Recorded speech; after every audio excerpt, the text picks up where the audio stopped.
This meeting will be conducted as a Zoom webinar to allow for public participation and comments.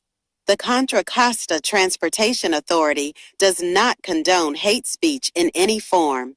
We continually strive to make life better for all members of our community and create an atmosphere where everyone feels a sense of safety and belonging. We ask that anyone who wishes to speak does so with civility, respect, and kindness for others. Public speakers will have up to 3 minutes to speak. The chair will call upon public speakers at the appropriate time.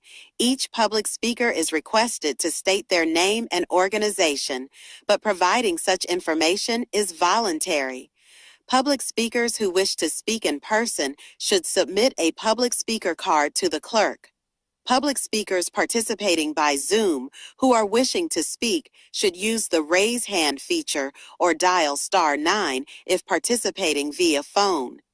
Written public comments received in accordance with the teleconferencing special notice on the meeting agenda will be provided to the members. If authors of any written correspondence would like to speak during the meeting, they should raise their hand or submit a public speaker card.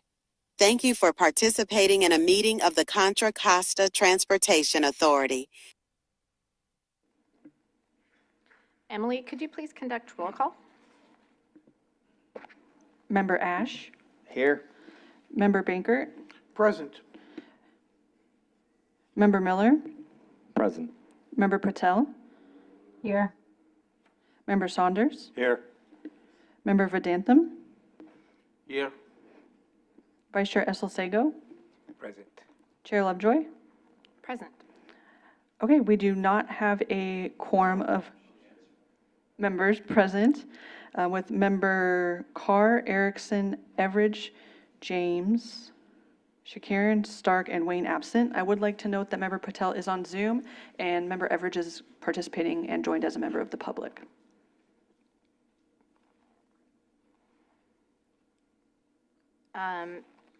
So because we have members on Zoom, I'd like to ensure that our meetings remain productive and in compliance with the Brown Act. So all the members participating remotely must follow the Brown Act guidelines for remote participation. If during the meeting it is determined that a member is not in compliance with the Brown Act requirements, they may need to be temporarily removed from the meeting. In that event, the member will be asked to email Emily confirming that they are back in compliance in order to be reinstated as a committee member and resume participation. If a member is removed from non-compliance, they will be marked absent for a meeting or for the duration in which they are not in compliance. So we appreciate everyone's cooperation in following the Brown Act guidelines. The next item on the agenda is public comment. Is there anyone wishing to speak during public comment on an item that is not part of the agenda? We have no public comments written or virtual. Okay, thank you. The next item on the agenda is the consent calendar, which includes the summary of actions from the January 28th, 2026 meeting and acknowledgement of the member attendance log. Are there any changes or comments from the committee? Chair, as we do not have a quorum, would you like to hold off on this item to see if we are able to get one before the end of the meeting? And if we don't, we can move it to the next meeting? Yep, we will move it till later and we'll hold on that one. So now we'll move to the regular agenda items, of which we have two. The first item is an informational item that will be introduced by Matt Kelly and presented by Lindy Johnson. Thanks, Chair. Matt Kelly, Director of Planning for the Authority. I'll just do a quick introduction to our Director of External Affairs, Lindy Johnson. I think last meeting, maybe this body requested information on what at the time was just known as Senate Bill 63, the transit tax to save our Bay Area transit systems. It now has been branded with a new name. I'm not going to spoil the surprise. I will just pass it on to Lindy and let her give an overview of the new tax, proposed tax.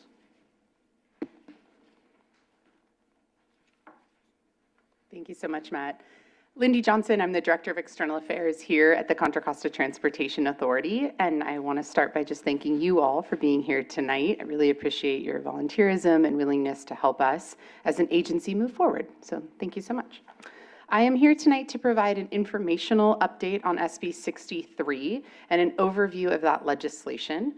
I am not here to provide you an update on Connect Bay Area, though that is the revenue measures name now out in the public. You can certainly use the internet to get more information on Connect Bay Area. I am simply going to provide you some information about the bill, the history, the expenditure plan attached, and a slight update about kind of where it sits now. SB 63 was introduced by Senator Wiener.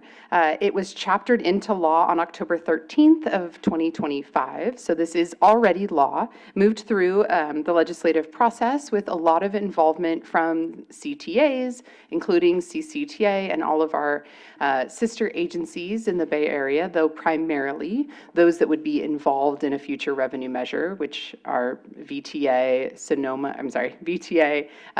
San Mateo, San Francisco, Alameda, and Contra Costa. So those kind of make up the 5 primary CTAs that were involved, along with legislators, community members, a good handful of other folks who kind of put input into SB 63 and its creation. So I'm going to provide an overview of the bill and then an overview of the expenditure plan, and then give you a little bit more of an update on where it stands and open it up for questions. I don't anticipate this will be a particularly long update. So again, the geography, we've got 5 counties: Alameda, Contra Costa, San Francisco, San Mateo, and Santa Clara. It will be on the November 2026 ballot as planned now. The current effort is a signature gathering effort, so it'll be determined by whether or not that signature gathering is successful and placed on the ballot via that effort. It's a sales tax. That sales tax is a ½ cent in Alameda, Contra Costa, San Mateo, and Santa Clara, and a 1 cent in San Francisco. It's a 14-year bill, and the expenditures are detailed through an expenditure plan.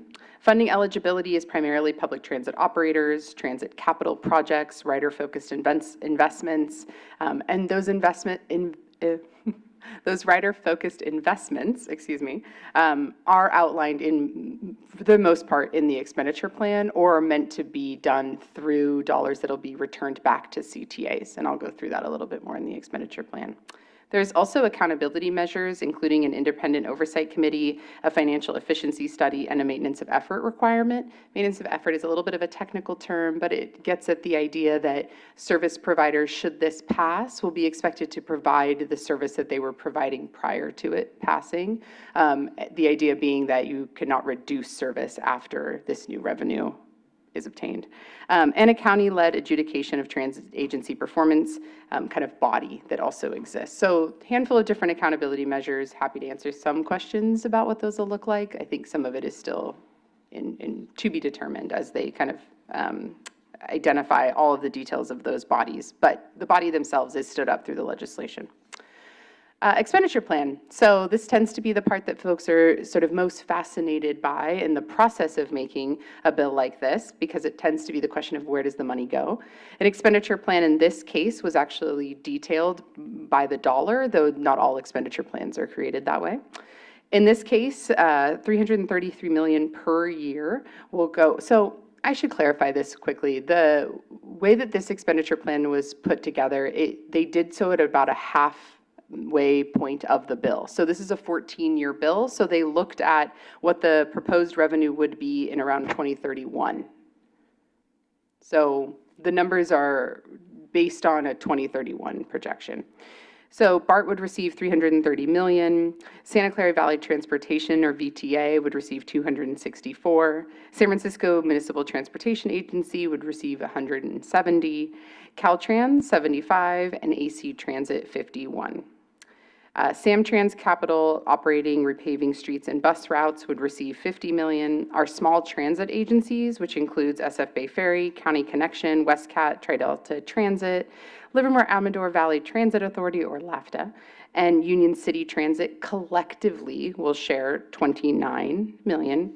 The Contra Costa Transportation Authority, to be used for transit capital operating and repaving streets and for bus routes, will receive $26.5 million. Alameda County Transportation Authority, $10.3, And then there's transit rider-focused improvements, which I mentioned were outlined specifically in the expenditure plan and will be done through MTC.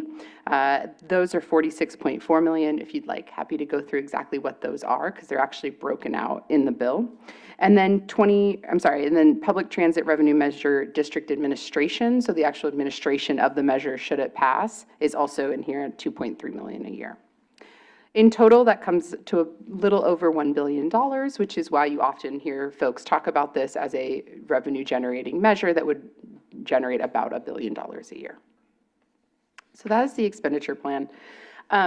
As you will see in the fact sheet that you have in your packet, MTC has laid out their opinion on what SB 63 would do for Bay Area residents. They include information about economic and mobility benefits, as well as sustainability and transit benefits, enhancing transit, and including road repairs on roads that are primarily used by transit. I want to just quickly speak to this. I think that the terminology of enhancing transit can sometimes cause confusion. So really what this is saying is that it's going to be used primarily for the sustainability of the current transit operations within the Bay Area, but that there will be transit rider-focused improvements and that those improvements will enhance transit. To give you an example of what that might mean, some of the dollars that go back to CTAs like CCTA might be used on something that could help to increase frequency by ensuring that buses are able to move through signals more quickly, right? So that would be a transit enhancement, even if it's not necessarily a change to the amount of service that exact line provides. So getting a little technical on you there, but wanted to clarify that. The suite of rider-focused improvements, I sort of mentioned this a little bit earlier, but I'm going to dive in, include free and reduced transfers that could save multi-agency riders quite significantly, expansion of the Clipper Start program, which provides a 50% means-based fare discount to extend this saving to an estimated 100,000 additional low-income adults, transit access improvements for seniors and individuals with disabilities, and transit priority projects to make buses faster and more reliable, as well as potential wayfinding projects. Lastly, I'm going to talk quickly about the accountability provisions. I did mention them, but I wanted to go through them a little bit more in-depthly. SB 63 includes an independent oversight committee. It requires the district, so this is this 5-county district that is created to administer this measure, to establish an independent oversight committee to ensure expenditures are consistent with statute. There's also a financial efficiency requirement. This financial efficiency requirement primarily relates to BART, Muni, Caltrains, and AC Transit, as they will be undergoing a 2-phase independent third-party financial efficiency review overseen by an oversight committee. And I could get into the exact composure of that committee, but happy to do that offline if you have any questions. Would take me a minute. There's also the maintenance of effort that I spoke about. So BART, Muni, Caltrain, AC Transit, Golden Gate Transit, SF Bay Ferry, Alameda and County, and Contra Costa small bus operators all must maintain existing level of operation funding so that the measure augments rather than replaces current resources that are dedicated to transit. Lastly, there's an enhanced transit agency accountability via this ad hoc adjudication committee. So it basically establishes a process should there be any debate about how funds are being spent. And the bill itself actually outlines what that adjudication committee would look like. So that is an overview of SB 63. Again, you have most of this information in your packet through the fact sheet that MTC is distributed, but happy to sort of walk you through it. If anyone has any questions about the bill itself, I also have a ledge analysis here I'm happy to share with you, and will do my very best to answer questions. Again, as of now, there is a separate and unrelated to SB 63 signature gathering that is underway and an effort called Connect Bay Area. But I am here just to answer questions about the legislation. Thank you. Thank you so much, Lindy. Just a quick question before I turn it over to the members. So does CCTA have an official stance on this legislation? Our board has taken no official position on SB 63. That being said, as I said, the CTAs were our board took an official position on SB 63, and that was a position of support. Our board has taken no official position on the Connect Bay Area initiative. Okay, thank you. All right, I'm going to turn it over to our members. Are there any questions for Ms. Johnson? Are we limiting questions specifically to the legislation? Is that our? You're welcome to ask anything that, you would like. I'll do my best to answer what I can.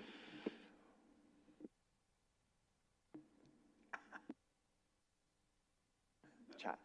She's a friend. I'm trying to be nice. Come back to me, please.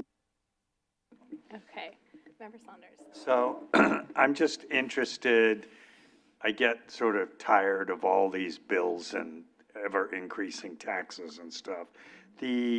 What is special about the oversight that this one will have in comparison to others? I don't know that this is a big improvement. How different is this one from prior kind of things on the oversight side? I will be open that I do not consider myself a historian on what previous oversight efforts have looked like in regards to all of the measures that have gone forward to support transit in Contra Costa or across the Bay Area. I can certainly speak to what has been in previous reiterations of this that did not pass, but to be honest, I don't know how helpful that would be. So there were previous bills that were introduced to achieve a similar effort here, right? SB 63 was the one that was successful in 2025. And I think one of the reasons that the Independent Oversight Committee was put forward was to be responsive to folks wanting to ensure that there was an accountability measure built into the bill itself. The Adjudication Committee was also intended to be responsive to that same premise. What makes it special? I think the best answer that I could probably provide to you is just to say that it requires this consistency with state statute. So it's built into the bill and the legislation itself that this oversight committee exists. The other thing I think is helpful is that the membership includes at least one representative of each county comprising the district, which does give, I think, a strong voice to each member of this district, or at least that is the intent of this independent oversight committee. Are you considering being on this oversight committee? Probably be good. Member Miller. Thank you, Chair. Two questions. One is, obviously, the bill is a third BART, and then there's the remaining two-thirds, and I'm approximating that, 30%, basically. Of the remaining 70%, is there some characterization that could be considered sort of a county-esque allocation of that? I realize some of it's administrative and applies to basically everybody, everything. BART applies to the entire Bay Area. I guess if you could say how much of that is expected to go to the, for the benefit of each county specifically, do you have numbers for that? Broken down by benefit, I don't believe BART has done an analysis that way. I can tell you exactly how much Contra Costa County would be contributing to BART. So that 330 million is broken down by county, so I could tell you what the contribution for Contra Costa County would be to that bucket. Well, but I'm considering, for example, I consider BART just to be like a give to the entire Bay Area, right? But the remaining 70% of the bill, and then some of those will go to the baby CTAs, right, for example, and I'm just wondering which of the bill's parts speak specifically to this will benefit only Santa Clara, this will benefit only Contra Costa? Is there any kind of for the benefit of analysis for each county of the remainder? Yeah, so in the expenditure plan, the dollars are laid out specifically, and it includes a distribution to the CTAs of the 5 counties. So for Contra Costa County, the amount that will come here to CCTA would be 26.5 million per year. And could you tell me for the other 4 counties? Yeah, absolutely. Thank you, sorry. So, no, fine. For Alameda County, it would be 10.3 million. For Santa Clara Transportation Authority, it would be 264 million. And for San Mateo, it would be 50 million. San Francisco will receive 170, but that'll go all to Muni, so. Muni, right. And I'm assuming that 200, I mean, Santa Clara is obviously the 800-pound gorilla there. And I'm assuming that's because VTA Rail, for example, is a large entity. I'm saying it, but so matter-of-factly, but I don't know that. Why the gigantic number for Santa Clara? It's a good question. I mean, again, expenditure plans are heavily negotiated.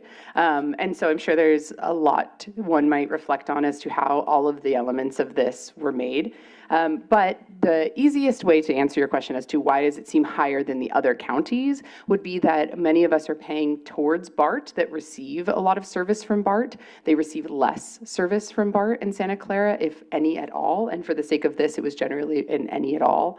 And so therefore, a lot of the chunk that they would be collecting that They might got go to to BART in retain. a different circumstance is remaining in Santa Clara.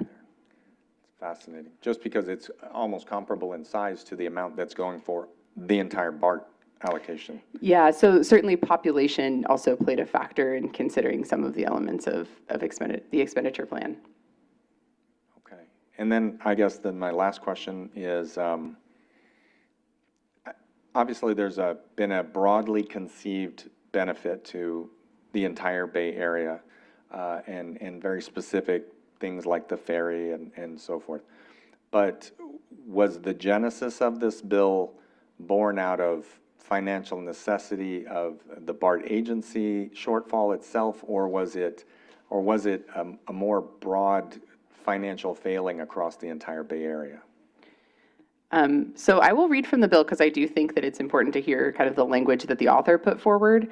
He says, this bill, and this was chaptered into law, so no longer just the author. This bill makes finding and declarations supporting the bill's purpose, including that the San Francisco Bay Area needs a world-class, reliable, affordable, efficient, and connected transportation network that meets the needs of Bay Area residents, businesses, and visitors while also helping to combat climate crisis. That was the foundational language of the bill. That being said, much of the discussion around SB 63 in an official capacity in hearings and things like that were that this was a response to the fiscal crisis and the transit fiscal cliff and necessary to continue the operation of primarily those four main operators named, which are AC Transit, Muni, Caltrain, and BART.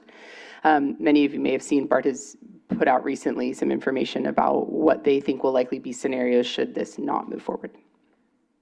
All right, and sorry, I'll follow up with that just really fast and say, or ask, though I understand there are efficiency things about how this money will be spent. And by the way, 14 years is an enormous, in my opinion, an enormous patch length to apply for a purpose like this.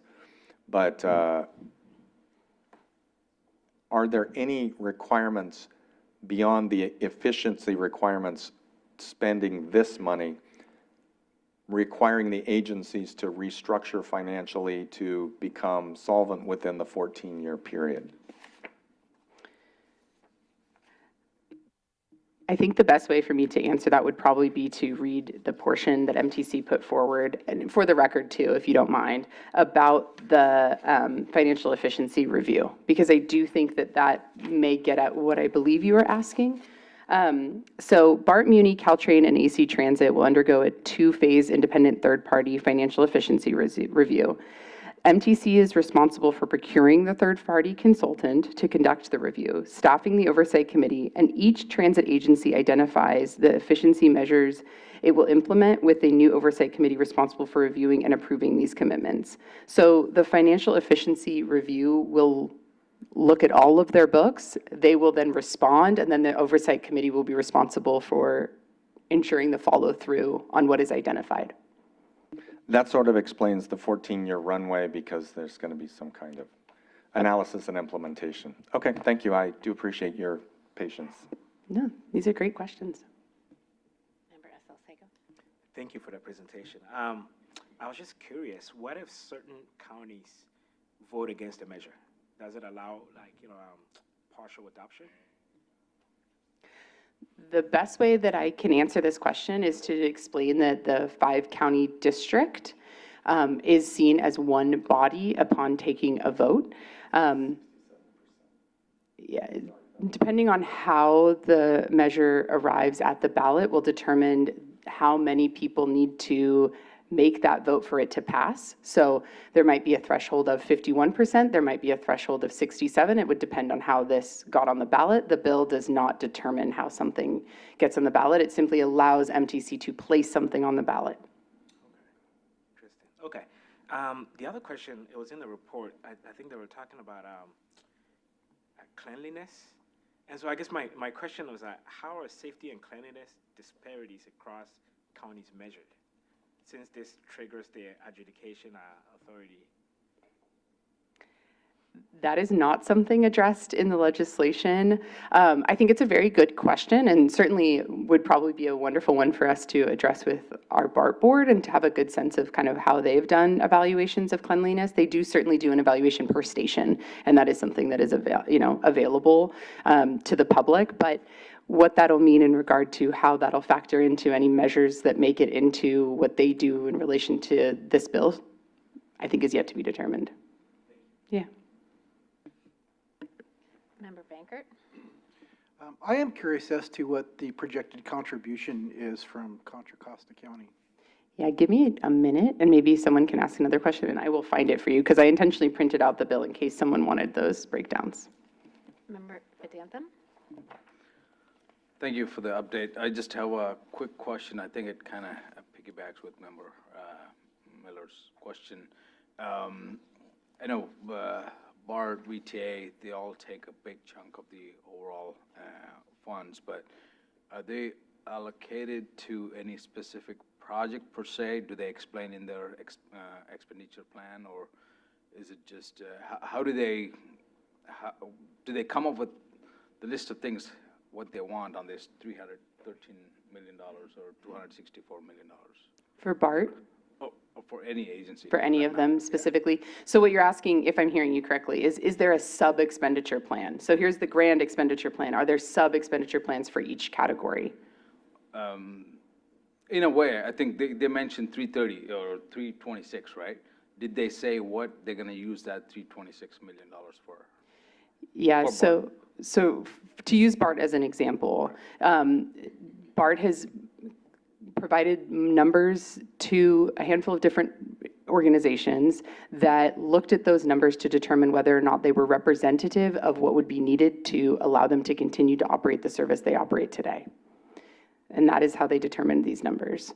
So this number is based off of financial review of what would be needed to keep service that we have of BART today where it is today. Does that make sense? It's more of an operational continuation of the operations. Yes, a continuation of the current operations. Okay, thank you.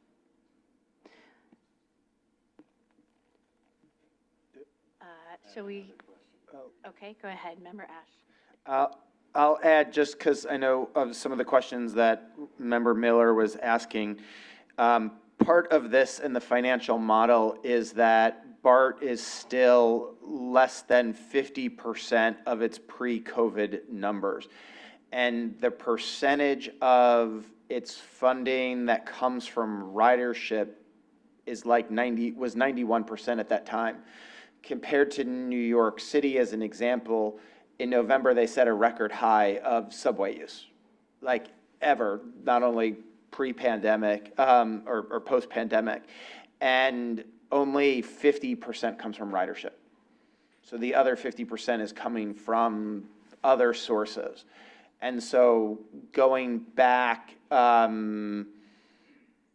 those are why there's such a big gap still, is our area is just the slowest at returning to work, given the typical white collar nature, and our ridership just isn't going up fast enough. There's other things we could talk about. I have a question, but I know she was looking up, but I just wanted to share that data point because I was curious in the numbers. Are you sure about that 91%? Because it just feels like every time I hear there's money flowing from MTC or other It was agencies. prior to COVID. Now is a different story. I know she was looking that up. Yeah, I'm trying to find the breakdown for you. I have a bill analysis here, but it's not the bill text, and the bill text is what has the percentages. So if I can, I'll do my best to get it up for you. If not, I'll provide it to you in a few moments. I can go print it out for you, Commissioner Bankert. Member Patel, did you have any questions or comments? No. Yeah, thanks, Lundy.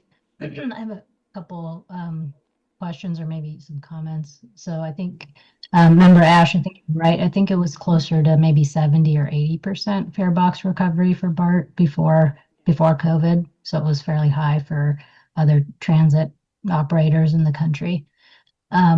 One other thing I guess I was thinking about is I believe that VTA, as part of its BART extension to Silicon Valley, they actually pay for BART's operating costs for that extension. So that might explain the 290 million portion for VTA there. I had a couple of questions. So it looks like MTC then would be forming a transit district. And does that mean that the representation for that transit district would be different than the current full MTC commission because it's a subset of the 9-county Bay Area counties, the 5 counties? Yeah, thank you for the question. Yes. So there will be a separate organization stood up to oversee these funds, and they will also participate in the oversight committee. Okay. And then, so you mentioned that there's a sort of separate initiatives of Connected Bay Area and then the Signature campaign. Can you explain what the Signature campaign aims to do? And then why is the Connected Bay Area separate? Can you explain that a little more?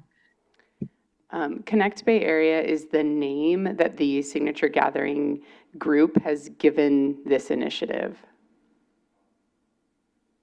And it's Okay. to certify the initiative, the tax initiative on the ballot, or what's the signatures for? Yeah, so they're gathering enough signatures to put a measure on the ballot that would use the transportation expenditure plan laid out in SB 63 as the basis of the measure they would ask to put on the ballot, but they would be doing it through signature gathering. It's a citizen-led effort with a coalition of people who've come together to raise money, organizations to support it. But actually MTC, it's not being directed by MTC. It is a totally separate non-governing body of a group of interested citizens. And then is the threshold to pass the measure, what would that threshold be? 51%. Okay. And is that part of the signature gathering? Is it usually like 66% or something like that, a higher threshold, or is that? Yes, so an initiative that is placed on the ballot via a citizens initiative, such as a signature gathering effort, has a different threshold than one that would be placed on the ballot via MTC or CCTA or an entity like us, which would be a special tax, which generally have a 2/3 threshold. Okay. All right. Thank you. That's very helpful. And that's my last question. Member Banker? Yeah, I'd like to ask a follow-up question to my question. You had offered to share how much it was projected that Contra Costa was going to be contributing via the tax, and I guess you don't actually have the number, but perhaps you might know the percentage of the money that would be taken out of Contra Costa County in the tax is going to be coming back into CCTA. Yes. Are we getting back as much as we're giving? So that was very much the intent of the folks who worked on the transportation expenditure plan, was to be very cognizant of ensuring that folks felt that the amount of money they were generating in sales tax was returning to their county in sales tax. So I can certainly speak to that being an important element of the work that was done in creating a transportation expenditure plan. To answer your question directly, Contra Costa Transportation Authority would receive $26.5 million per year back to CCTA to distribute. Likely, we would create a program to ensure that those funds were used for transit and transit capital improvements. That's very clearly the intent of this bill and the language set forward. So there would need to be, likely some nexus between how those funds were spent in transit and transit improvement. That being said, there's also $29 million that comes back to small operators, most of which are in Contra Costa County. So those dollars will also go directly to our small operators, including County Connection, Tri-Delta, WestCat.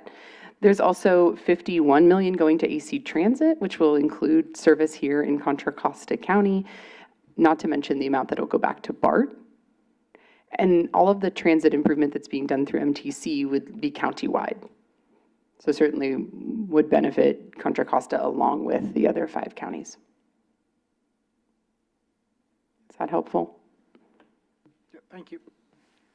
Okay, Member Ash. thanks. So not related to the bill language, if you were looking at a CCTA measure, and you could choose not to answer this, how does a current transit measure regionally impact a more local transit measure in the near future? Well, You can decline to comment if you want. I think it's best that I just say that while CCTA has begun the very early stages of exploring a transportation expenditure plan, which just like here is sort of the early foundational element, this is a measure that is likely to be put on the ballot in 2026 and is the concentration of the agency that is putting it forward and the initiative gathering effort related to that.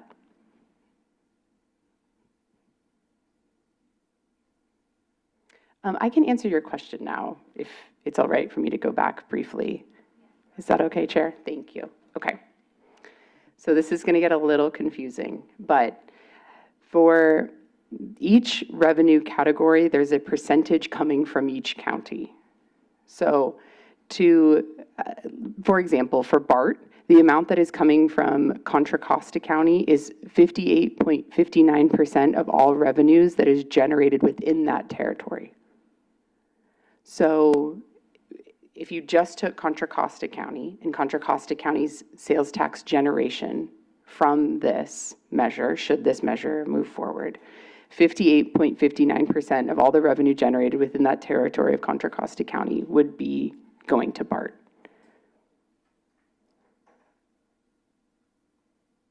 So,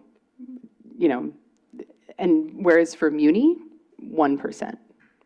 Because Contra Costa County uses Muni significantly less, it wouldn't make sense for us to maybe contribute at the same rate, was the thinking. I can't speak officially for them, but that may have been kind of where they were coming from. I can get these numbers for you all. I just thought those would be 2 illustrative examples. For San Francisco Bay Ferry, 1.62% in Alameda and 0.76% in Contra Costa. Would you like me to continue, or would you like me to just give this to you as a printout? Yeah, I'll take the printout. Absolutely. Okay. All right. Any other questions, comments? Member Saunders. So if there's better scrutiny in this program, and let's just assume, it's stronger, what are the consequences? Does BART not get its money? And then it tubes, and that's sort of, there's this sort of last shot to either help them get through this, or the money gets taken out and never gets given to them because they don't meet certain goals. Is that kind of the idea? So you're talking about the oversight committee Yeah. and whether they're not meeting their Right. I mean, what are the markers? consequences to these organizations that, from my perspective, COVID was a very long time ago, and we continue to drag it out, and it's an excuse for, I think, everything. And the reality is the world changes, and you have to change how you manage your organization to deal with changes that are not fun or easy, but you have to deal with them. And I believe BART is one of them, has struggled to do that. And so if voting for this gives them that one last shot, because that's what we ought to do, great. But I don't want to be talking about this halfway through 14 years where they still are not acknowledging they've got a major challenge. And we as a community have a challenge. It's not them, but they have to do something about it. Commissioner, I think the best way for me to answer your question is to explain that the Independent Oversight Committee, as written in the bill, is established to ensure expenditures are consistent with statute, right? And again, will be made up of this district of 5 via MTC. But I also mentioned that Enhanced Transit Accountability Adjudication Committee, and I think it might be helpful to sort of explain how that might function. I'm just going to read this from the fact sheet.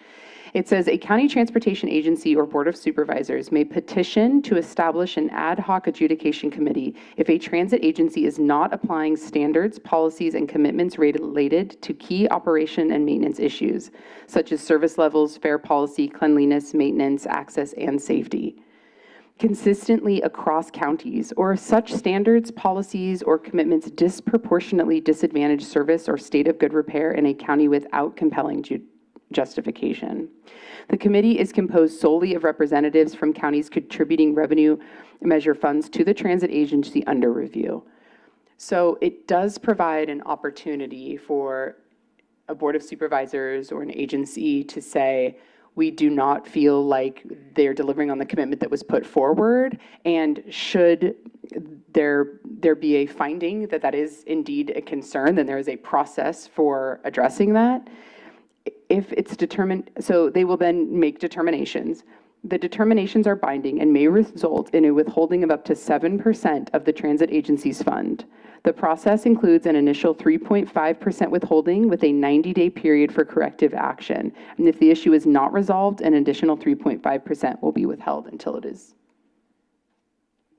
I'm glad you asked that. That's better than It's a slippery slope, that's all I It's can better than a say. sternly worded letter. Thank you. You're the poor messenger. Are there any other questions or comments? Okay. Emily, has anybody joined for public comment? We have no public comments, written or virtual. Okay. All right. Well, thank you very much, Lindy, for your presentation. Thank you all. Happy to be here. I will print that off for you, but for the official record, what I'm going to print off and what I will also provide to Emily is just the text of the legislation itself, SB 63's text, which is also available through legislative info. Thank you so much. So at this point, the next item is an action item that will be introduced by Matt Kelly and presented by Lena Velasco.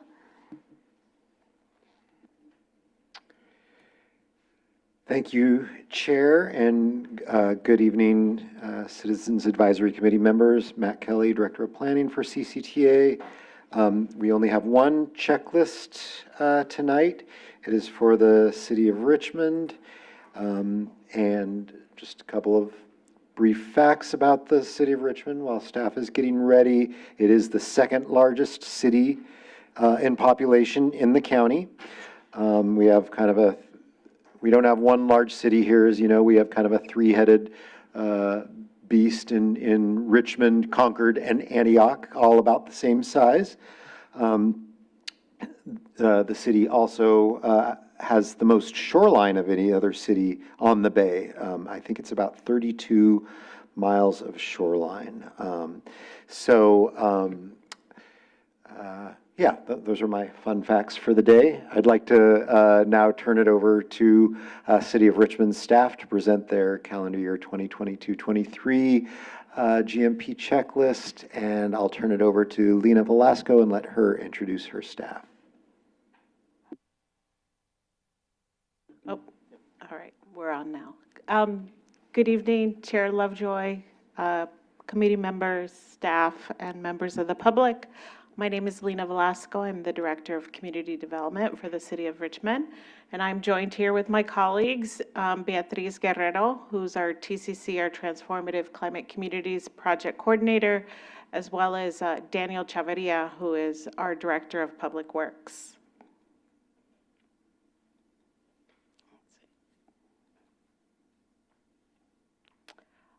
So we're here this evening to just present an overview of our growth management checklist for calendar years 22-23. And here's just a brief summary of all of the plans that Richmond is compliant with. We've developed a mitigation program. We're part of the Regional Transportation Mitigation Program, also our Transportation Demand Management Ordinance, a Measure J growth management element, and a voter-approved urban limit line, as well as a capital improvement program. We also have a certified housing element, which was certified in 2023 by HCD, and we continue to comply with our annual progress report.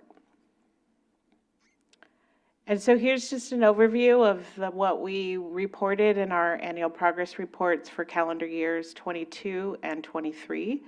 As you can see, in 2022, we entitled 241 residential units, of which 99 were accessory dwelling units. And in 2023, it was 530 units, and 91 were accessory dwelling units.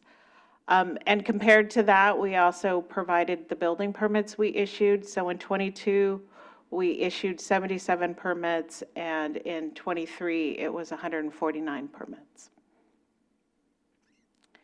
And just here's a highlight of a few of the projects that are part of our entitled program. So this is the Riveter. It's a supportive and a family housing project. It's comprised of 135 units, which 113 would be dedicated to very low income, 20 would be low income, and 2 would be above moderate, which are manager units. The project was entitled in October of 2022. It did include a density bonus with waivers, and the project applicants were Eden Housing and Community Development Corporation of North Richmond.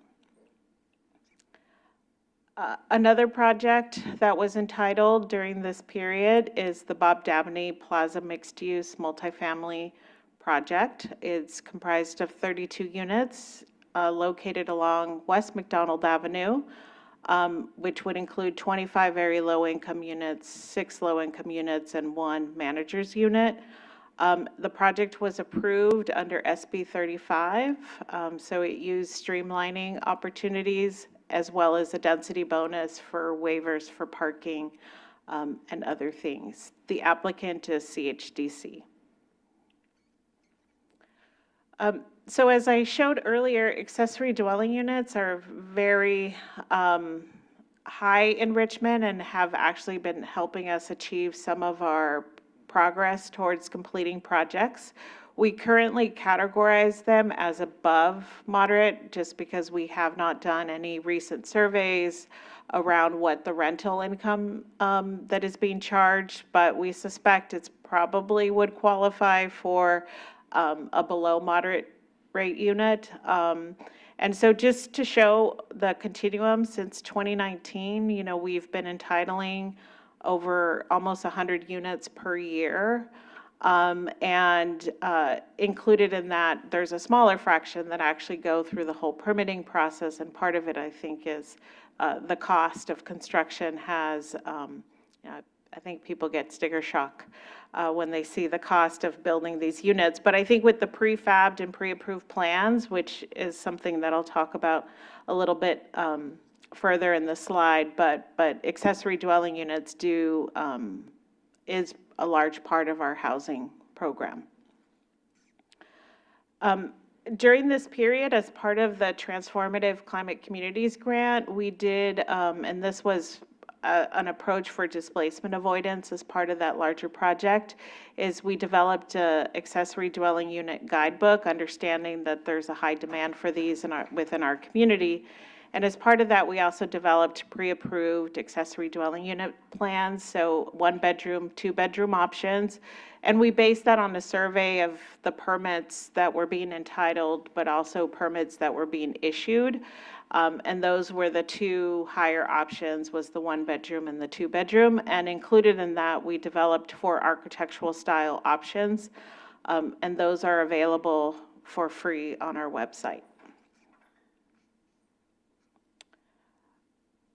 In addition, Richmond continues to participate in multi-jurisdictional planning, particularly through WCTAC. And, you know, we're also implementing many of the actions within the county action plan. And so with that, I'm going to pass it over to my colleague Beatrice, who will talk about some of our projects. Thank you, Lena. Good evening, everyone. As Lena was mentioning, some of the examples of this implementation include multiple projects that we are showing on the screen. The first one is Travel Safe Richmond project that includes both a local roadway safety plan as well as a bicycle and pedestrian action plan to improve both biking and walking conditions within the city. And implementing complete streets projects. Specifically, we have the community-driven project Richmond Rising that was funded by the Transformative Climate Communities Implementation Grant. This is a grant that the city received in 2020, was awarded in 2022 and started in 2023. We also have the Travel Safe Richmond, as I was mentioning before, the local roadway safety plan, develop a program for funding and implementation of road safety improvements. This was adopted on July 19, 2023. And we also, in the same Travel Safe Richmond, we have the Bicycle and Pedestrian Action Plan. This document developed a recommended bike and pedestrian network that we're currently using to develop a list of, we developed the list and we're now using it to identify near-term infrastructure projects and an implementation strategy and guidelines. This was adopted February 7, 2023, and this is a document that we continuously look into to see what else needs to be implemented in the city. And some of the examples that we've been using to fund this project is Richmond Rising, the TCC grant. These projects, as I was mentioning, are happening in the Iron Triangle, Santa Fe, and Coronado neighborhoods. These neighborhoods specifically because they're considered disadvantaged communities for coronavirus screen, and also because that was the requirement of the grant, but it was based on the previous documents that we just mentioned. And our active transportation projects within Richmond Rising include Neighborhood Complete Streets Project, also the Richmond Wellness Trail. The Neighborhood Complete Streets Project is Harbor Way, and Ohio Avenue, as well as Wright Avenue.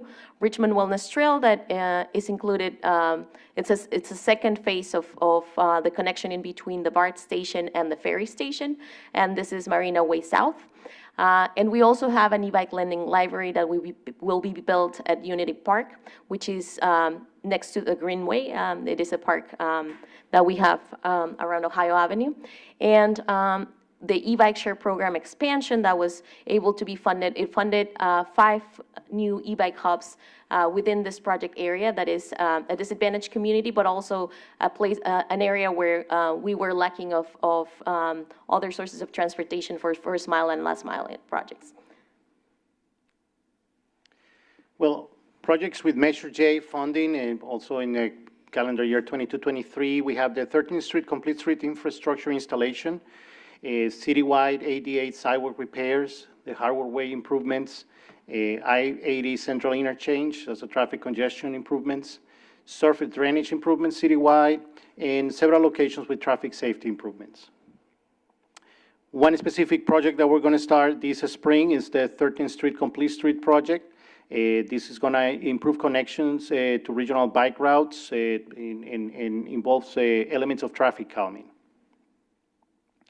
Other transportation projects, these calendar years that we're reporting, 22-23, in the pavement management, we have the SB1 funded pavement projects, Castro Rancho Road, 37th Street, Marina Way, Richmond Parkway, San Pablo Avenue, Cutting Half Moon Way, South Bikeway, and other transportation, active transportation projects, ATP Quick Build projects at Cutting and Hoffman, Yellow Brick Road, ATP, engineering for the Point Molari Bay Trail, and the Transportation Mobility Master Plan.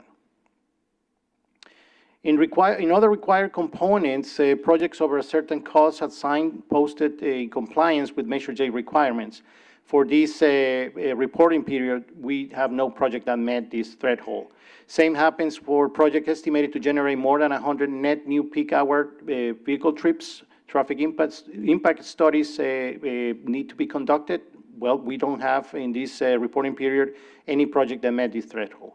The city reported the amount of Measure J in the LSM expenditures by eligible category, including reporting the level of non-Measure J funding spent on LSM expenditures. And that concludes our presentation.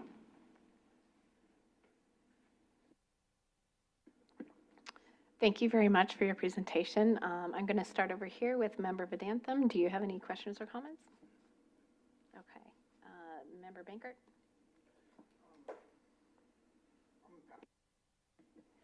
Okay. Member Esalcego? Thank you for the presentation. I have just a couple questions. I think the report mentioned job to housing ratio remains acceptable. I wanted to understand that. What exactly is that ratio? What is acceptable?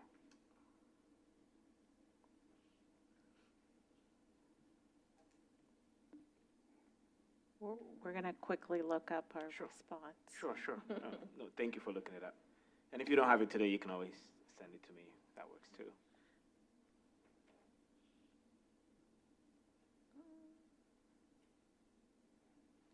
And it may be why you're looking at, oh, unless you have it.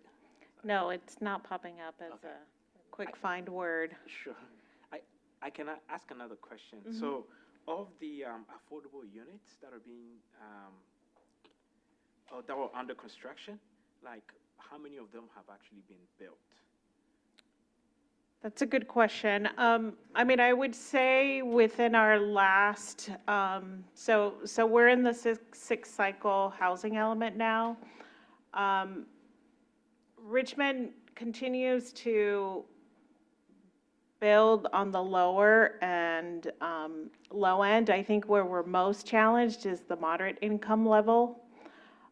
So I would say at least for the last fifth cycle, we exceeded our RENA allocation for those income categories, but we are subject to SB 35 because we continue to underperform for moderate income housing.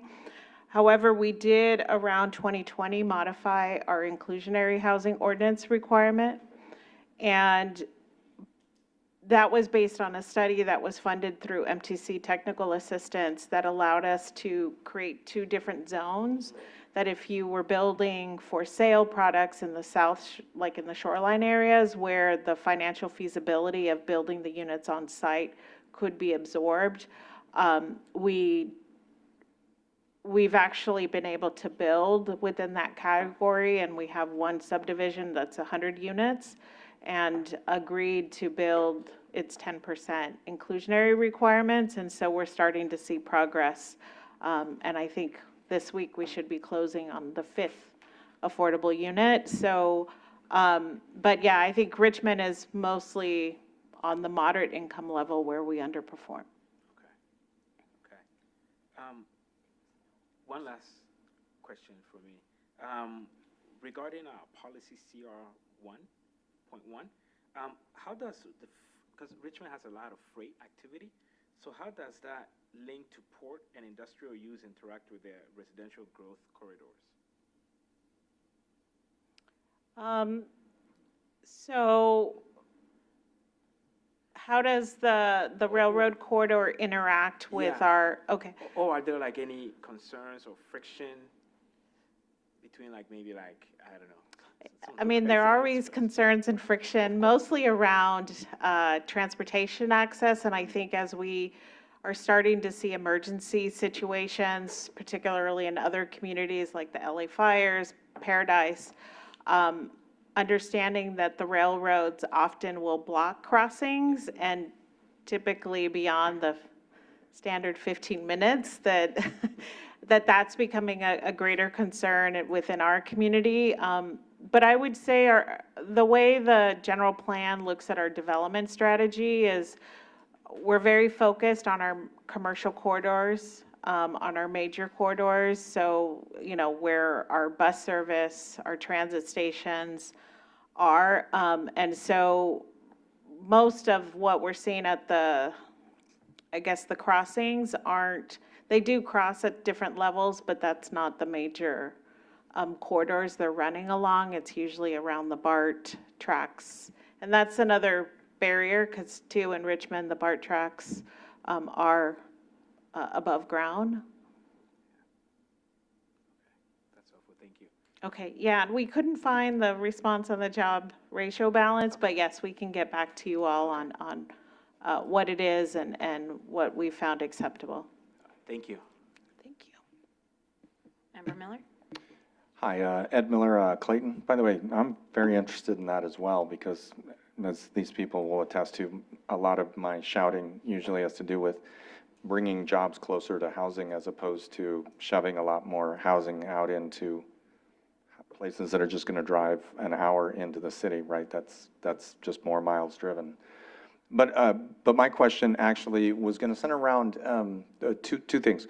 One, I love that you have the ADU pre-approved plans, and obviously there are certain permit fees that they will not have to pay because of that. Do you know roughly how much of a load you've taken off of permitting by doing this? In other words, say like, hey, but if they adopt one of our plans, they're going to bypass about, $15,000 worth of permitting, but they still have to do about 10,000 to PG&E, and they have to do that. Can you give me some rough ideas there? Well, we think in terms of the plan design, it probably eliminates maybe about $10,000 worth of costs. But yes, I mean, we continue to hear concerns about cost of utilities. Utilities, yeah. That's one, and then school impact fees, right, that Oh, also yeah. get generated. Richmond does exempt our impact fees for accessory dwelling units, which is probably one of the reasons it is popular. And I think with that too, the STIMP fees that would otherwise be charged also are exempt because we're not charging them. So if we don't charge an impact fee, they don't have to pay the STIMP fee as well. Nice. But the school fees, they can't get out of that. Yeah, I was going to say, well, otherwise that'll build up on you and you'll get hit all at the last minute anyway. The other question is around SB 35. Obviously, you get some bonus density and then you get all these CEQA kinds of things that they don't have to look at. For example, you mentioned parking, which I appreciated whoever mentioned that. One of the things I wanted to ask is just on a qualitative, anecdotal kind of level, if you could comment on if you have observed that some of the SB 35 approved project, qualifying projects have created some overnight parking impact that was unanticipated or unfavorable to adjoining neighborhoods or anything like that. I'm just curious. I mean, it's not anything we can do anything about. I'm just curious if it's a thing or it's not a thing. I mean, it is a thing as we continue to look at mode shift. I think particularly around affordable units when they're family units, or we get the higher density development in an established neighborhood that already has lots of multifamily and maybe they were underparked too, because earlier, at least in Richmond's development time, park garages weren't big. Some of them were undersized for a current car, and so even though somebody has a garage, they may not park in it. It is, but I think, a lot of the development is happening on major corridors where we do have transit. We are looking at expanding our multimodal options with bikes, improving PEDs. So we do understand that there will be hardships felt for a period of time, but the more we can encourage mode shift, I think, the better. Great strategies. Thank you very much. Couple kind of questions around metrics. So one sort of follow-up to Ed's question. You're not the only city that has like these kits or pre-approved, plans or whatever. I mean, when you look at either sort of the roughly 100 applications or the 35 or 40 actual builds, how many are actually taking advantage of it? Is it really small or, a bigger piece of it? Yeah, that's a really good question. So I think we're starting to see a few pick it up. I mean, we just developed them, I think, in 2024. Oh, okay. Yeah, last year. So just last year. And again, when we started to do the community engagement, people wanted different architectural options. They didn't just, because originally we were just going to do sort of a craftsman style. Yeah. But people wanted more options. And so we did find funding to do that. But I think right now, the issue we're having is we're having to update the 2024 plans to meet the 2025 building code. So almost as soon as we finish them, we're now having to update to restamp them all. Okay. So we're going that, but our plan is to try to do additional community promotion, and that's actually something that came up during. Well, I mean, I don't need to take time, but I think it's a great idea. It'd be interesting to really know that it's kicking off or it's not. Yeah. Because it's, you know, as long as people can do little things that make it theirs as opposed to, you know, just cookie cutters, I think it's a great idea. But the other city had the same, they didn't know either, so. Yeah, and Um, anybody can use them. You yeah. know, they're available free to anybody. Okay. Then my other question, so if you go back a few slides, you have your ADU, you know, the list of what you've done by year. So if you just go to that one, just as an example. Okay, so that one's perfect, okay? So you're giving us stats. We can sit there and be either happy, unhappy, or whatever, you know, from the data. One of the things that I would like to see, and other cities, I think, struggle with this or can't do it or whatever, but when we spend a huge amount of time and I think money talking about multimodals and safety and all of these things, it would be nice to hear that safety in Richmond is improving. You know, fatalities are eliminated or going down, injuries going down. I mean, I think some of that kind of data that's shared, you know, would be really interesting and obviously kind of pointed. If it's going the wrong way, then, you know, it's probably awkward. But I think that that's good for us to see, and, you know, what kind of measures, if we're putting, you know, the dollars back into the community, what's the return? And hopefully it's positive. And I think that also relates to, you know, the kids programs to school. I mean, everybody's doing it. I think it's necessary. I'm not saying we shouldn't do it, but I feel there's a lot of publicity, and I'll say fluff in a mean way, but I don't mean it meanly. But what's really happening? Are more kids walking to school? Are they riding their bikes to school and clearing traffic? I think everybody wants that, but I don't think we measure it. And maybe you guys do, and I'll be really happy. Otherwise, I would encourage us to measure that. Member Saunders, I'll just make a brief comment on the statistics on the educational programs for Walk and Roll and Street Smarts. I know Walk and Roll definitely measures the statistics, and it's on our agenda to bring them in. And member Matt, so Street Smarts, that's more of an educational program about helmets and so forth, but are there any metrics that they capture? I'm sure there are. I don't have them handy right now, but yes, and we can make that part of the presentation. Very good. Yeah. I think just to say my last piece, I mean, I think it's helpful to have that information, whether we require it as part of the checkbox. It probably makes it more complicated. But just in these presentations, seeing that and seeing progress is what I'm kind of interested in. So that's all. Thank you. I think that would be very helpful. And those are the kind of things that I'm looking for that I don't often see in these presentations. Member Ash. Yeah, so on this slide, so these numbers are great. What's your goal? Like, that's missing from your HCD plan and your housing element. So I don't think, I mean, within our housing element, you know, I'd have to go back and look. I think we did, you know, that was one of the things in the 6-cycle housing element that HCD wanted more quantitative goals as opposed to, but I don't know off the top of my head what is our objective from ADUs. Because we've seen this growth and this constant demand for ADUs, I do anticipate that within our housing element, we did have an established goal. So that's something I can follow up with Matt on sharing, like what did we what was our program within our housing element for this sixth cycle. That would be great, thank Yeah. you.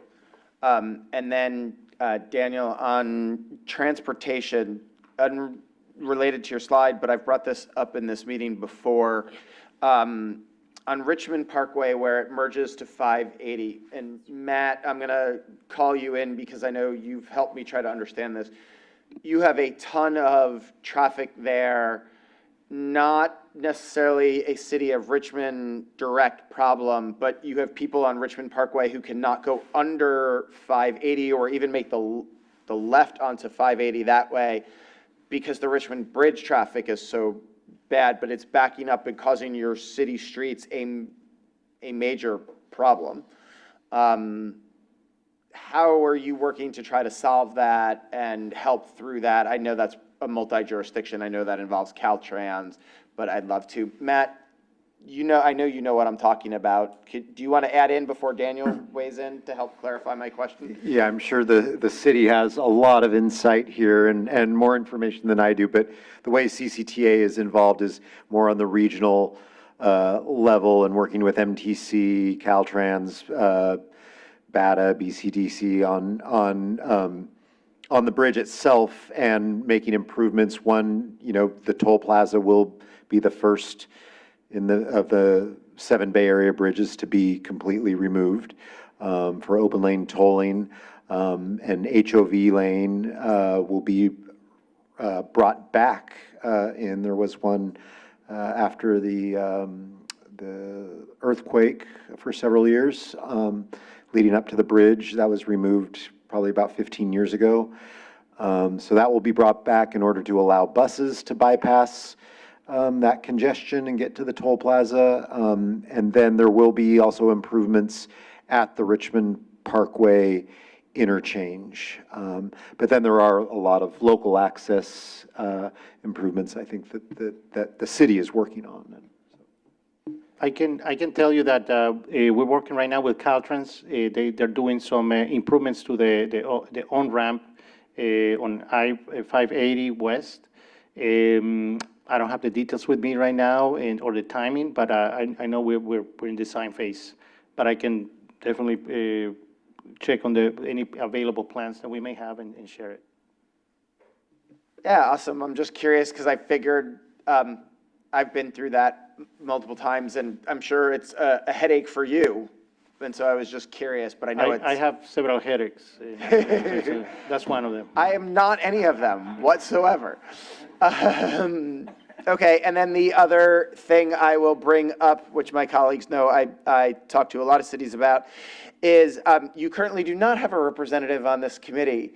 And so we would love to have an intelligent, thoughtful contributor from the city of Richmond to join us from the public. So you could work with your clerk, city clerk, and help do that. But we only want really good people. So don't just fill a warm seat. We don't need a warm seat. And evidently good looking as well, so. Absolutely. But yeah, if you could talk it through internally, that would be great. We'd love to have somebody representing your city on here. So thank you. Member Patel, did you have any questions or comments? Okay, I have several. I live in El Sobrante. I'm surrounded by Richmond. Oddly, the street next to me and the other street next to me, I am in the middle, but I am not Richmond. But I'm influenced every day by, Richmond streets and other influences.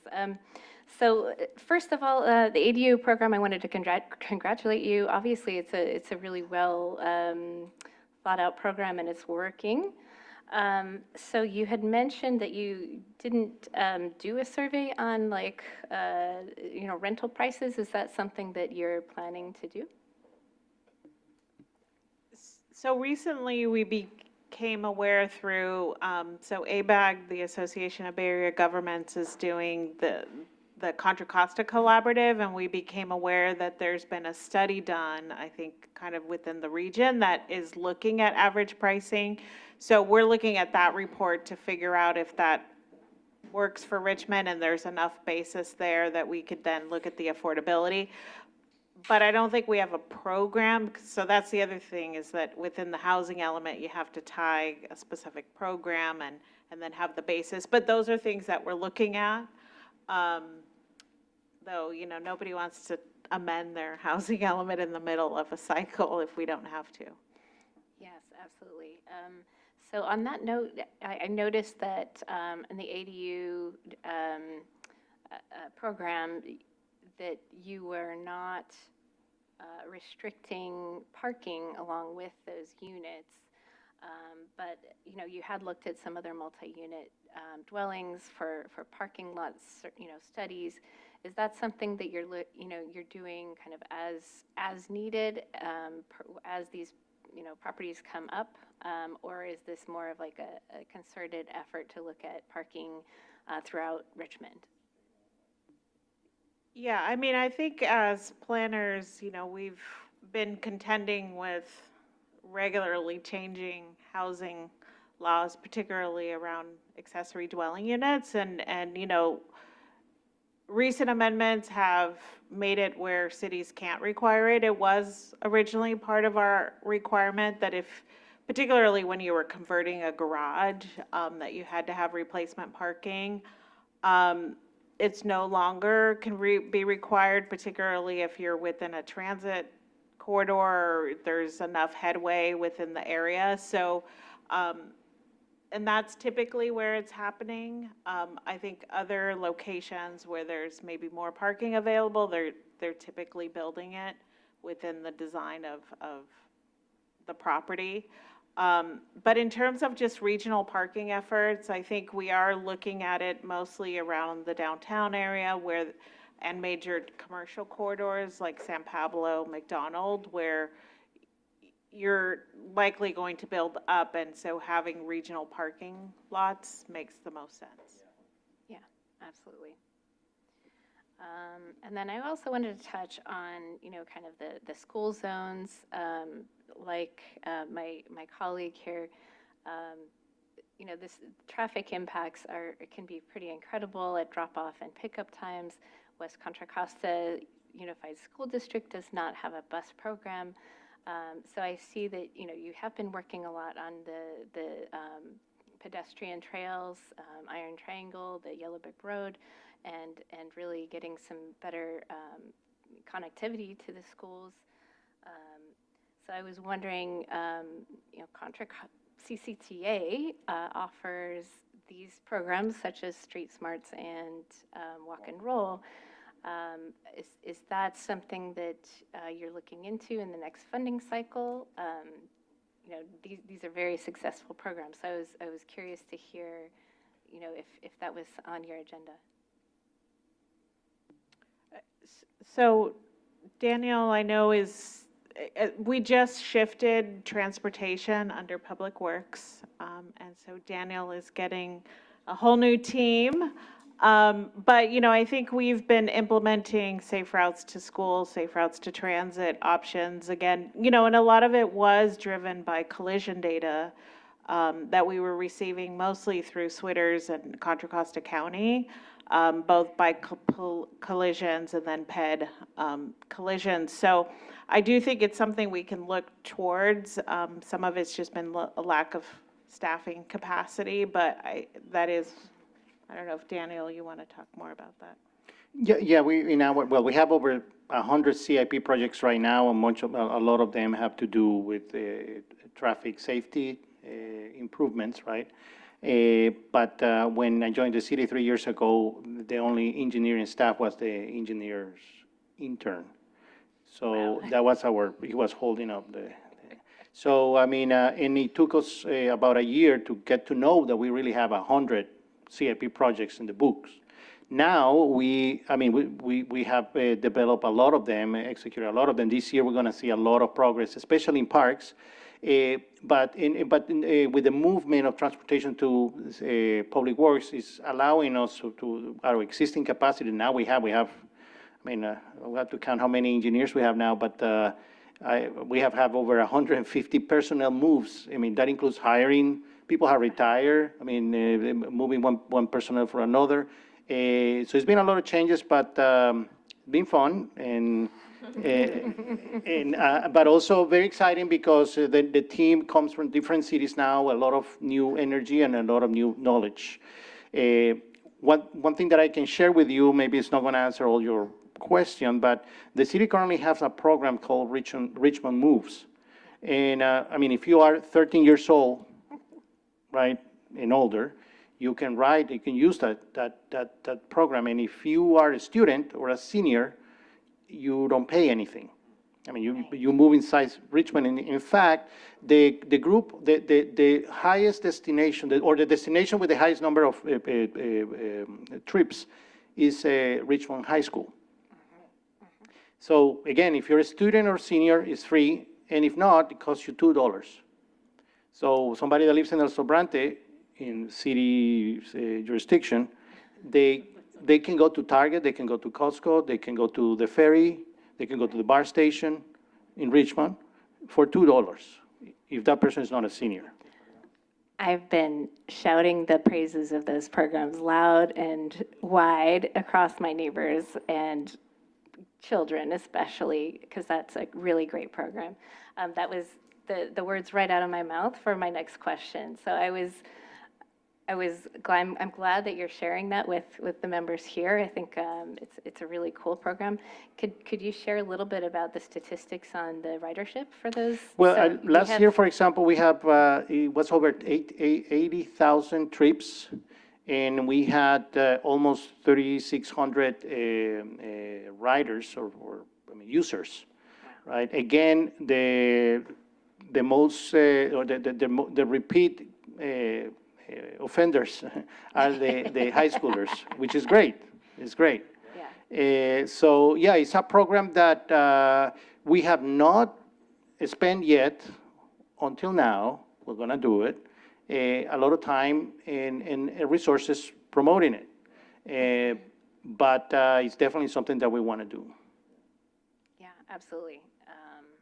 Yeah, I commend you on that program. I think that's one of the really successful programs in microtransit and $2 rides, very affordable. So, yeah, thank you for that.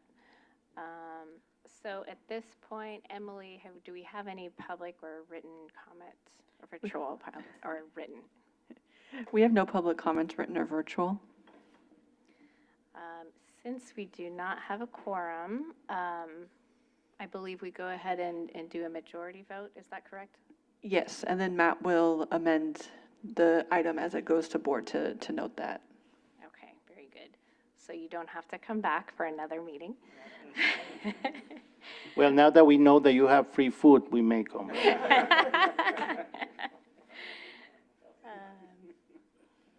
Okay, so at this point, I'll just have Emily call a majority vote. We Or do need I- a first and a second, a motion. A first and a second. Okay. So moved. So move, Member Ash. Thank you. And do I have a second? I'll second that motion to approve it. Okay, thank you. Now, Emily, could you conduct a roll call vote? Member Ash, Aye. Member Bankert, Aye. Member Miller, Aye. Member Patel, Yes. Member Saunders, Yes. Member Vedantam, Aye. Vice Chair Essel Sego, Aye. Chair Lovejoy. Aye. All right, motion passes by majority with members Carr, Erickson, Esquivel, Everidge, James Shakirin, Stark, and Wayne absent. Thank you very much for your presentation. And somebody give him the bill for the food on the way out.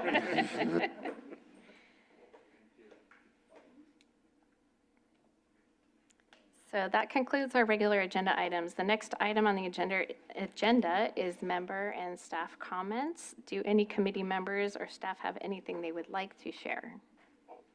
Member Ash. I do. If you heard me talking, I am term limited in Walnut Creek on the Transportation Commission, which is how I'm then appointed to this body. And they have asked me to stay there, so they're figuring that out. But it will probably include giving up this seat. So Emily was suggesting earlier that I can move to Lafayette because they have an opening, or Richmond, or any of the other cities. So I will visit that with my wife and banker later, but it's been 6 years here anyway, and I've really had an amazing experience. And I think after like a couple of months of like Zoom in a box during COVID, when I first started this, I sat down with Matt and I was like, what are we doing? What are we trying to do as a committee? And how can I help? And because it was a little confusing on Zoom and a lot of boxes and everybody moving, and one of our members was like walking in the park on the Zoom, and that was distracting.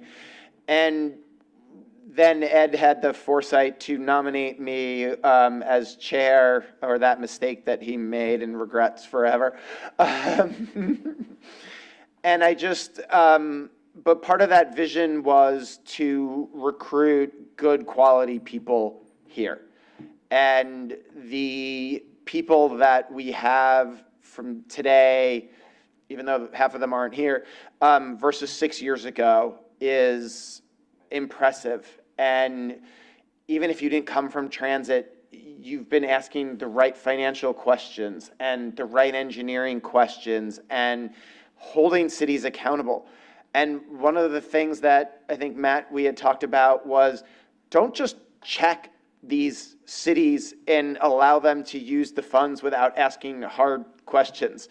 And I remember so well the city of Oakley, we had to, I'm sorry, I'm taking too long. The city of Oakley had to come back the next day and update their financials because they hadn't finished it. And we just weren't taking it. And Tim told me to constantly ask questions about a potential future measure. Sorry, Lindy, on that one today. And we also, knowing that the county was doing, the CCTA was doing the regional signal coordination, led to me always constantly asking every city for, how do you coordinate with other cities? And one of my favorites was, why would we ever talk to the other cities? Actually was an answer. Most cities did a little better with it, but I really am grateful for all of you. We did up this level of conversation. I am very grateful for all of you for doing that and teaching me along the way, and Matt and Emily for putting up with me along the way and doing all of that. But hopefully those experiences led to rewarding times for you. And I would typically offer to buy everybody a drink next door, but I actually can't tonight. So maybe I can come back at a future one when it's warmer out too, and we can go next door and do that off the books. But I really just appreciate all of you. If you haven't found me on LinkedIn, connect with me. I'm not going too far. I will still be involved in lots of ways here. So thank you all so much. Member Ash, thank you for your service, 6 years. And we welcome you back anytime. I hope you will sit much longer. But I've only sat with you on this committee for a year and a half, but you always bring really excellent questions, good conversation. You're always inviting our cities to bring some members in. So I appreciate that, and we're going to have to delegate that to somebody else. Any volunteers? But anyway, we want to thank you for your service and for increasing the quality of our board. Yeah, thank you. I still want to call you Chair Ash. We came into this together. I took over this committee right around the same time Jared came on, so they were formative years.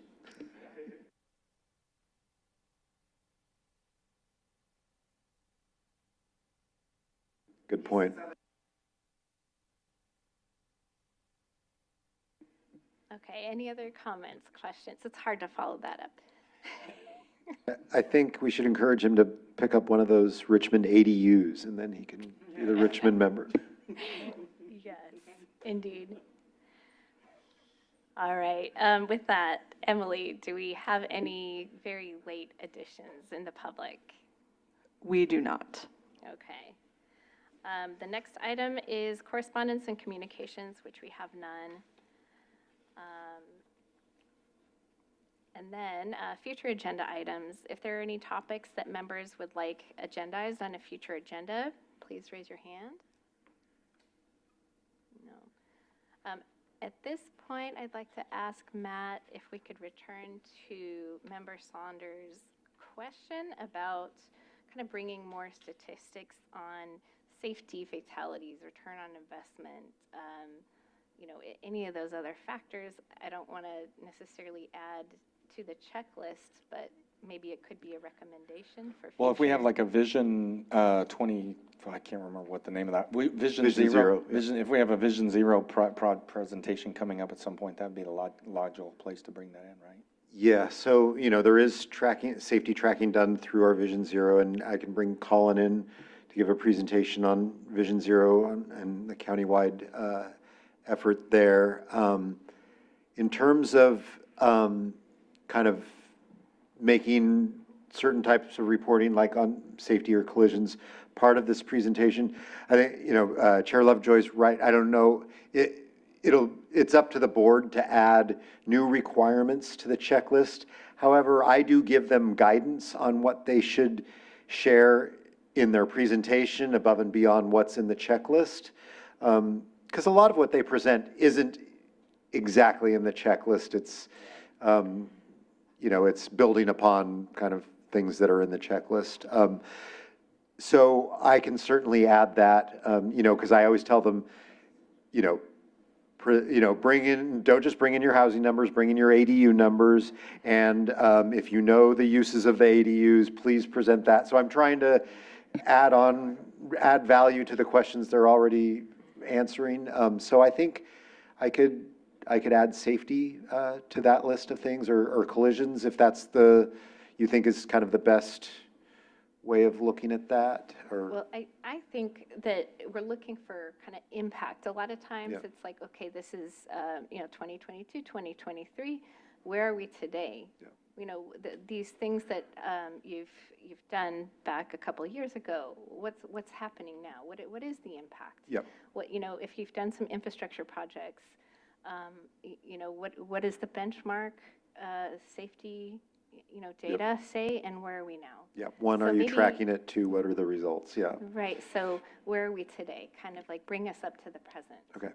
I think it seems like a lot of questions are kind of coming up about, that kind of movement.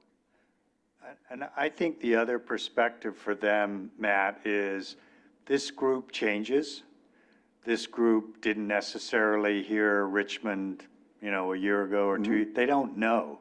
And so I think I think when we discussed the county, I said, well, just show me a map of what you deal with, because I'm not familiar with every community, and I think it's a city, but it's actually the county, I don't know. And so just that overview setting of, here's what we're dealing with. I think they all put up the housing and the ADU stats. They do. And that's sort of, we tend to focus on it. It's a good discussion. But I think having some safety stats, whether they're given kind of, here's some guidelines, this is the stuff people are interested in. But I do think it's about fatalities and hopefully going down. I think San Francisco, they're going up, so I mean, just knowing where they're going and being able to then have a dialogue about, we're giving feedback, we're not telling them what to do, but I think that's the value of this. It's not ticking the damn boxes that, they get their money or they don't get it. But I think the dialogue and us as representatives with, I think, some thought process and understanding of the challenges they have, is good feedback for them. So I think that would be helpful, because then I think more people could go, oh, okay, well, that's really good, or I don't know, is that good? Yeah, I think we're looking, impact. Yeah. Like, what is the impact? So it would be, it could be safety, it could be increased bike trail use. It could be, whatever that project is, a meaningful impact measure. Okay, so I will be bringing the new checklist, which is the calendar year 24 24-25 checklist to you guys. We generally release those in June, every other June. So probably at the May meeting, I will be bringing kind of the draft new checklist. So maybe we can look at the checklist, and we may not change the actual requirement, but we could add, say, attachments, that they provide. So be thinking about it, and we can revisit that in May and see if there's changes we can physically make to the checklist without increasing the actual requirements, where you guys are judging their return to source funds or not, and more adding value to the report. Yeah, that would be great. Yeah, certainly don't want to add, to their onerous reporting. We had 500 pages for Richmond. So understanding that it is a burden to pull this together. Yeah. A new sales tax measure will have or a new expenditure plan will have new requirements as part of the checklist, but that's for another bucket of dollars, so yeah. Okay, any other items to add to an agenda or comments? I have a comment. I don't know if it's agenda item, but I see we have about 7 vacancies, right, in the advisory committee, 7 non-representation of cities. So what kind of outreach do we do, or is it CCTA's responsibility, or is it individual cities' responsibilities? How do we fill those positions? Yeah, it's up to each city to advertise and collect the applications and then appoint somebody, or town or county, each jurisdiction. So I regularly follow up every year or so with those that don't have any representation. And a lot of the problems that they've expressed to me that they're having is interest from the community. And a lot of that goes back to them not knowing that CCTA exists, or what we do. So yeah, it's always good to spread the word. If you can, we've kind of, we've talked about this in the past, and yeah, do you have any ideas for how we could better recruit or we did recruit for, a couple of the positions here, CCTA does that, but the majority of the positions need to be recruited by the cities and towns. So if there's a way you guys can think of to make it, their work easier in terms of being able to attract folks, I'm sure they'd appreciate it. Maybe like a flyer on the board, the city hall or something. Maybe we can talk to Lindy. She is, our external affairs person, and she might have some ideas for how we could. It's a voluntary position, right? But is there a timeline, or it's if we don't have a quorum, is there a timeline that certain positions needs to be filled, or? No, there's no timeline. There's just standing seats. They're either vacant or filled on the committee. There's 23 in total. Okay, thank you. So Moraga does a pretty good job with their newsletter of they always, every time it says, we're looking for this and that, and you can tell, they get filled or whatnot. And then I think the issue is how many people actually get it or read it, but that's how they do it. I think it's pretty short, sweet, and call this person. And perhaps we could use our newsletter to advertise the cities that have open positions.